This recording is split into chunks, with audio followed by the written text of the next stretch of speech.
So we're gonna drink it, see what happens. Have a good time. Talk about Cab Franc. How are you?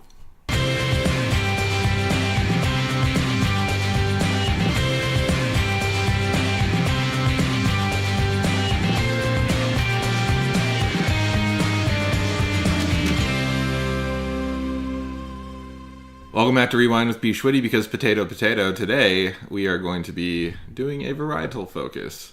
On what varietal, you may ask? On Cab Franc, because Cab Franc is delicious. Today I'm going to be drinking this 2013 LeCuvier Cabernet Franc. This is from Paso Robles. This has been sitting in one of my boxes for a little while. So, one of my boxes I could actually reach. So we're going to drink it, see what happens. Have a good time. So I am a big fan of Cab Franc, personally. It's very similar to Cabernet Sauvignon. That may be one of the facts that we go over in just a few minutes. But it's harder to find as a 100% varietal, at least out here. But I know Midnight Cellars makes some. Apparently LeCuvier does. And I know I've seen some in Napa, seen some in Paso. It's not as common to see as, say, a 100% Merlot or a 100% Cabernet Sauvignon.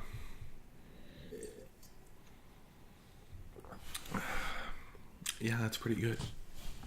Ooh. Damn. All right. Let's talk about Cab Franc.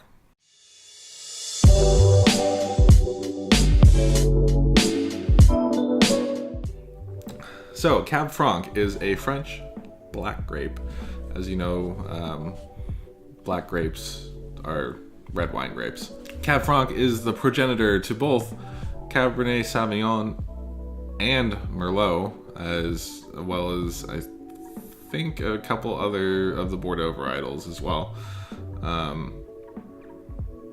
That is to say, this is the parent grape for most of Bordeaux. And it is usually used as a blending grape to round out Cabernet Sauvignon or Merlot. It's become a good blending grape because it is a little bit hardier than, say, Merlot or Cab Sauv, and can survive colder winters, which means that if some of the Merlot and Cab Sauv crop don't make it, this guy gets thrown in. A little bit about its history. It possibly originated in the Spanish Basque country. It was established as a Bordeaux grape varietal by the end of the 18th century. That's when the first well-known Cab Franc was used or produced there. It was also planted in the Loire Valley of France before that, and it was planted in Loire by an abbot named Brenton, which is what Cab Franc is called in the Loire Valley. Cab Franc is the sixth most planted grape in France in the 20th century. In northeastern Italy, it is also a common varietal there, as well as in Hungary. In the US, it is used to help keep the Merlot rounded out in Washington State, although Syrah has become a more popular varietal out there in Washington, which has led to a lot of the Cab Franc being pulled out, which has led to more Syrah plantings taking over. Elsewhere in the New World, in Australia and South Africa, they also have a notable amount of Cab Franc. Although in South Africa, I'm pretty sure it's about 1% or less of the varietals grown there is Cab Franc. Varietal notes. They say red fruit, like raspberries and strawberries, bell pepper and chili pepper. I can see the chili pepper. That's interesting. I've never had that descriptor in wine before. Also, you get tart, strawberry, raspberry flavors in this one. Cab Franc pairs well with tomato-based dishes and sauces because in general it has a pretty good acidity to pair off of those tomatoes. And tangy or smoky barbecue sauces. Anything vinegar-based, this would go well with.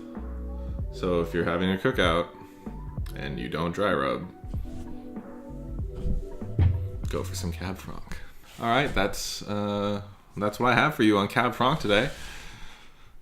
Remember, we started an Instagram page over on Instagram, which is at Rewind Show, and you can find this repackaged in an Instagram format, vertical. You don't have to turn your phone to watch me anymore. For those of you on Instagram, you can find me and these episodes in their full format at 10 o'clock in the morning, Monday, Wednesday, and Fridays, over on YouTube, and you can get there faster by going to rewindshow.com. Anyway, thank you for watching today. My name is bschwitty. This has been Rewind, and I'll catch you next time.